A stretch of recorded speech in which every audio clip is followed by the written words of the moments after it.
4, 3, 2, 1। सभापति महोदय, मैं रक्षा मंत्रालय की मांगों का समर्थन करने के लिए खड़ा हुआ हूं।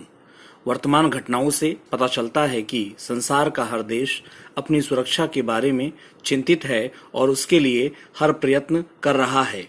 इस दृष्टि से अन्य देशों की तरह हमारे देश में भी रक्षा मंत्रालय का महत्व है।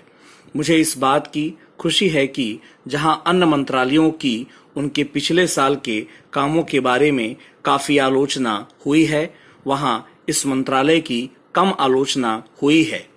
इससे पता चलता है कि इस मंत्रालय ने पिछले साल अच्छा काम किया है।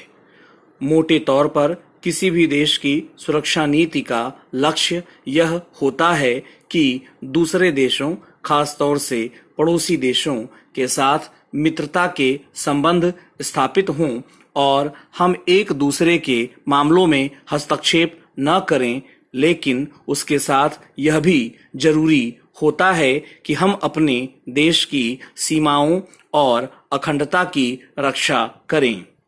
इसलिए हमारे देश का यह कर्तव्य हो जाता है कि हम अपने पड़ोसियों के कार्यों पर पूरी नजर रखें, क्योंकि आज तक हमारे देश पर जो संकट आए वे हमारे पड़ोसियों से आए हैं।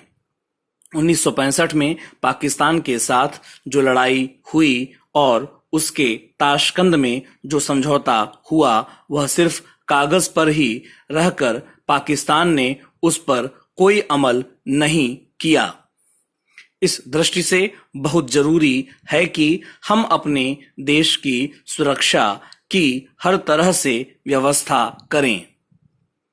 हमारा उद्देश्य दूसरों पर आक्रमण करना नहीं है, लेकिन यदि हम पर कोई आक्रमण करे तो हम में इतनी शक्ति अवश्य होनी चाहिए कि हम उसका डटकर सामना कर सकें। आप जानते हैं कि पिछले दिनों पाकिस्तान को अमेरिका और चीन से काफी मदद मिली है। रक्षा मंत्रालय की रिपोर्ट में भी कहा गया है कि पिछले साल अमेरिका ने पाकिस्तान को 1500 करोड़ रुपए की फौजी सहायता दी है। आज जहां हम फौजी सामान के लिए अपने कारखानों की मदद से अपनी शक्ति बढ़ाने का प्रयत्न कर रहे हैं, वहां पाकिस्तान संसार के देशों से फौजी सामान खरीद रहा है। अपनी नीति के कारण वह सब देशों से लाभ उठा रहा है। मेरा सुझाव है कि हमको भी अपनी शक्ति बढ़ाने के लिए संसार के अन्य देशों से अधिक फौजी सामान खरीदना चाहिए। आज तिब्बत की सीमा पर चीन की 1.5 लाख फौज खड़ी है।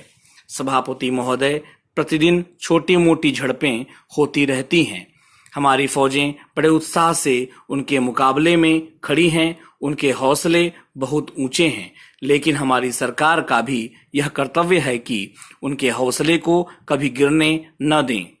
उन्हें हर तरह की सुविधा प्रदान की जाए जिससे उनका आत्मविश्वास बढ़े।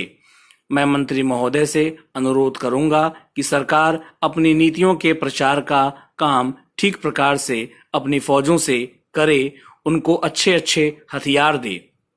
अनुसूचित जातियों और आदिवासी जातियों के आयुक्त ने जो अपना प्रतिवेदन प्रस्तुत किया है, उस प्रतिवेदन को देखने से यह प्रतीत होता है कि इसको तैयार करने में उन्होंने बहुत परिश्रम से कार्य किया है। इसके लिए मैं उनको और उनके सहयोगियों को धन्यवाद देता हूं, परंतु साथ ही साथ इस प्रतिवेदन के संबंध में कुछ आवश्यक निवेदन भी करना चाहता हूं।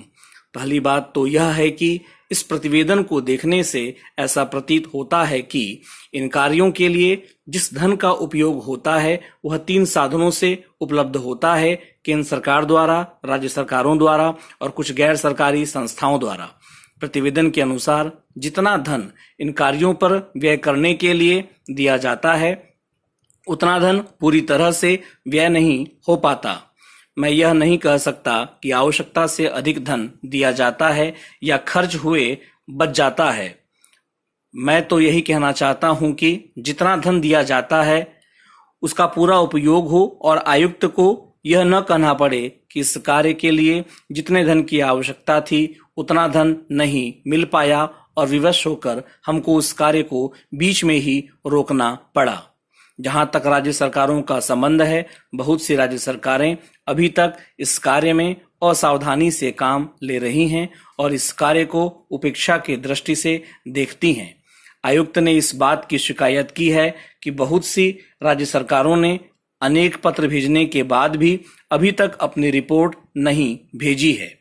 मैं चाहता हूं कि सरकार इस तरफ निष्ठापूर्वक ध्यान दे, राज्य सरकारों पर दबाव डाला जाए कि वे इस दायित्व के प्रति सचेत हों और आयुक्त को इनके कार्य में पूरा सहयोग प्रदान करें।